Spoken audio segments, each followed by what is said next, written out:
What's up, guys? I am back with the top 25 players coming into the 2021-2022 NBA season. Now, listen, in part 1, I thoroughly went through number 25 to number 11. I even had a few honorable mentions. If you want to watch the video, link will be in the description below. Check it out. You can check it out before you watch this one. It's okay, you could come back. But I'm here to talk about the top 10 best players coming into this season. Man, it might get controversial. I know a lot of people are going to disagree. People are going to agree. But hey, that's the beauty of it all. So, let me quit the yapping. And let's get to ranking. So we got Joel Embiid at number 10, coming off an MVP caliber season, 28-10, and he led his team to the first seed in the East. Despite the letdown in the playoffs, he had a great year. Now, we all know his skill set. He is amazing in the post. He can spread out and shoot three. He is very versatile on the defensive end. Yeah, he can guard the post. He can rim protect and block shots. But he can go out there on the perimeter. He can switch on defense, close out on threes. Literally. Literally. The only thing that holds him back from being higher on this list is that he's injury prone. His durability is not there. Guys, if he was healthy throughout this year, he would have won MVP. Therefore, he would have been higher on this list. But he's still a great player. Good enough to make the top 10. Number 9, Luka Magic. The man himself. The Slovenian GOAT. Hey, what can I say? Since he came into the league, he's been a menace to society. He's been wreaking havoc. This year, 27, 8, and 8.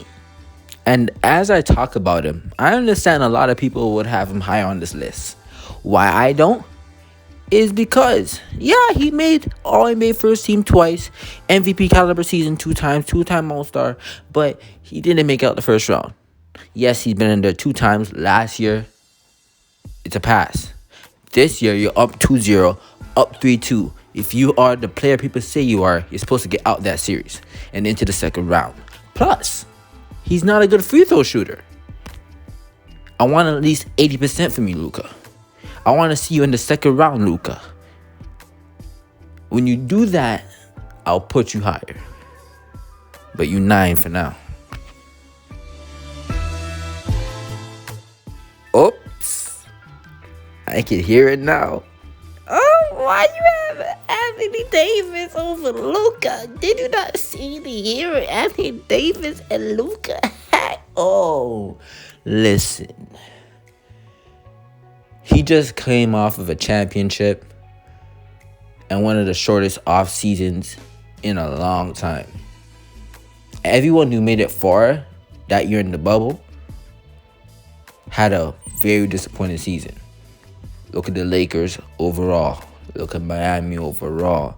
Look at Boston overall. Look at Denver overall. Jamal Murray got hurt. People were dealing with injuries left, right, and center.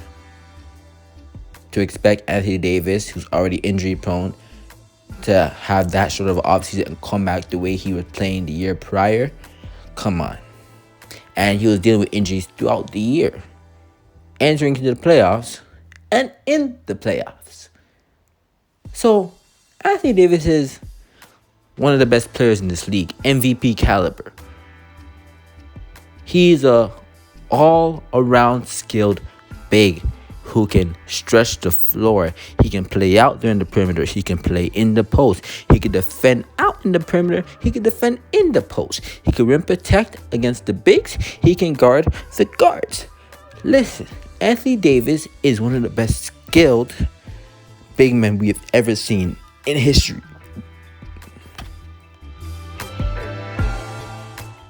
Now this guy is crazy.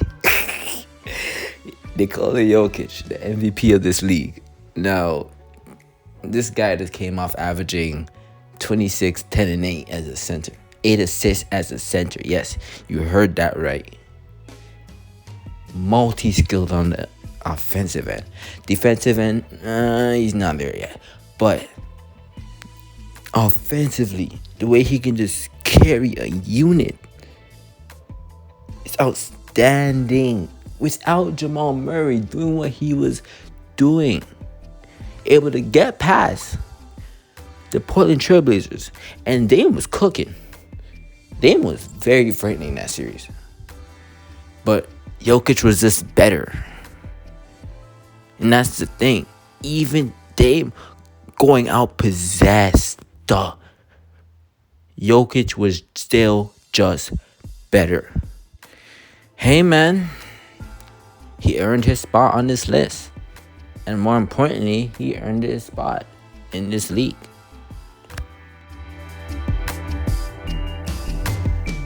Hey, so we got James Harden at number 6.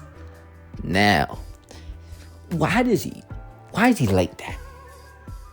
Why is he like that? I mean, he didn't have a great season number-wise, but when you watched, it was just so beautiful. The way he was able to take over at the point guard position for the Brooklyn Nets, he was looking like the best player on the squad. He was looking better than Kevin Durant. This guy is multi-layered. Offensively, he is a genius. One of the best skilled players I've ever seen on the offensive end. Defensively, he can guard the post. He can defend. And on top of that, he was able to come on a team with Kyrie Irving and mesh in to the offense. Coexist with Kyrie Irving, another ball-dominant player, proving he could be off the ball when he needs to be and take over games when he has to. Being on a squad with Kevin Durant and Kyrie Irving and still able to participate and be James Harden and not ruin everything, it shows his value. This guy's amazing.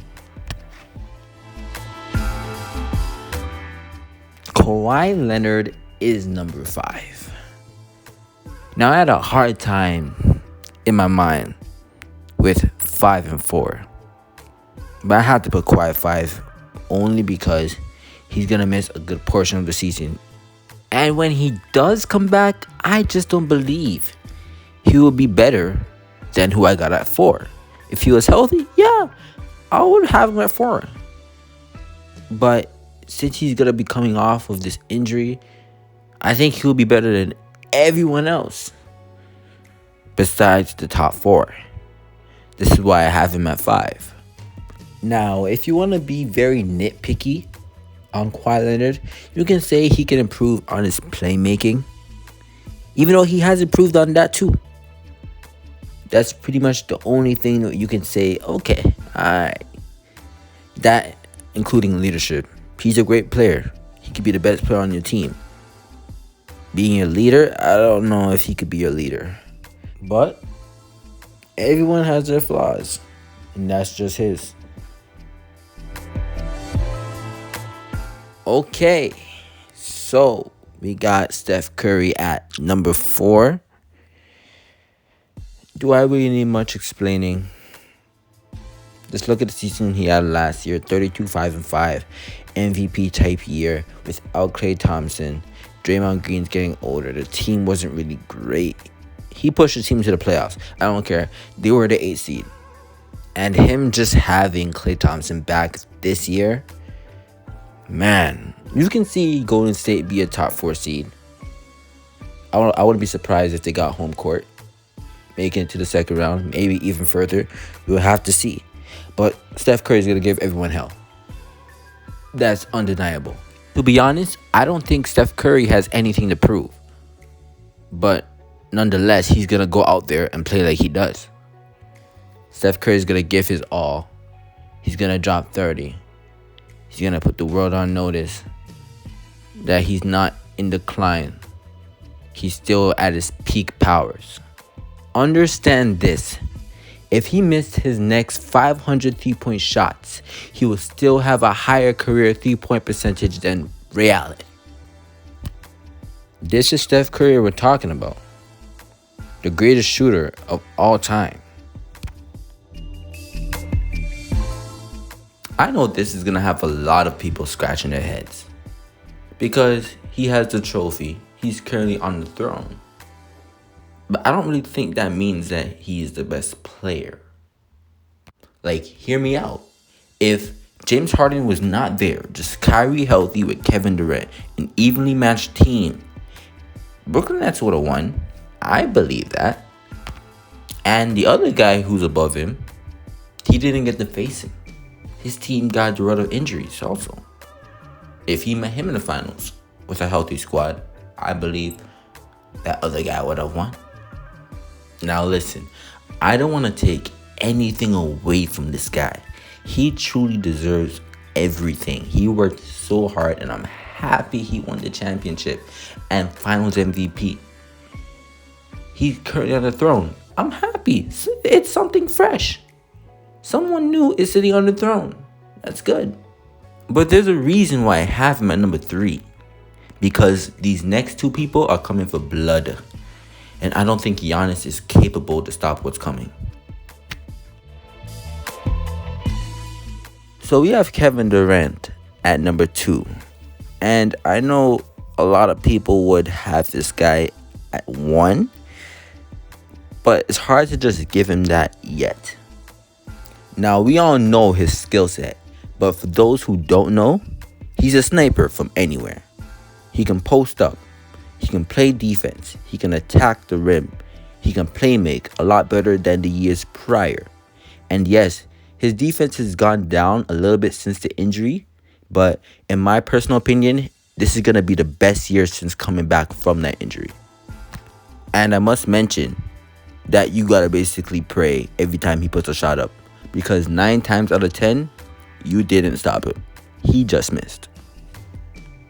But even with all that, I can't put him at number 1 until I see him against the number 1 player in the finals. Evenly matched teams, healthy, prepared, ready to go. And I believe that this is the year it will happen. And if he wins finals MVP and the championship, I will declare him as the best player on this planet Earth. And here we are at number 1. LeBron James is still the best player on the planet. And I understand why people would have Giannis and Kevin Durant over LeBron. It's very close. But before last season, people were undeniably saying he won a championship. He's the best player on the earth. But this year, in the shortened offseason, when they played the longest, his team got rid of injuries. He got injured twice. They got knocked out first round. Anthony Davis got injured. And yeah, it was a disappointing season last year. I'm not going to deny that. But it was understandable on why it was so disappointing. They didn't really get a chance to compete. Yes, they were there, but they were injured. They weren't healthy. So if someone's going to take the crown as best player away from him, I want to see it done properly. That's all I'm saying. So this is your list. The top 25 players coming into this season. And understand that no list or ranking is concrete fact. It's all opinion based. So come into it with an open mindset, understanding my perspective, and putting your own into the comment section. I would love to hear your thoughts on part 1 and part 2. If you agreed or disagreed, I would love to hear your thoughts on the topic. But anyways, I'll be back with another video soon. Hope you guys enjoyed this one. And I'm out.